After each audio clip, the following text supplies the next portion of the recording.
So today I'm going to show you how to make a grid in Adobe Illustrator. First thing, you're going to go to the rectangle tool and draw out the size of your grid.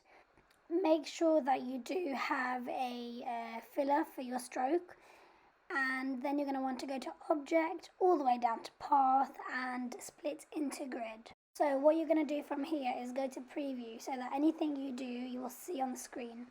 You've got a section for rows and a section for columns, so I'm just playing around with mine and you can see what's happening on the screen.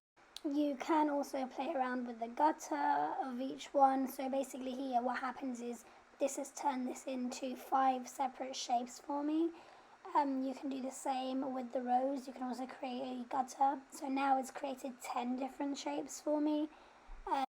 You can even change the size, the overall size of the grid. Let's say you change your mind, you can change your the size of it. So now let's go down and press OK. What you're going to see here, I'm just going to get rid of the guides. So what you're going to see here is that each one is actually a separate shape.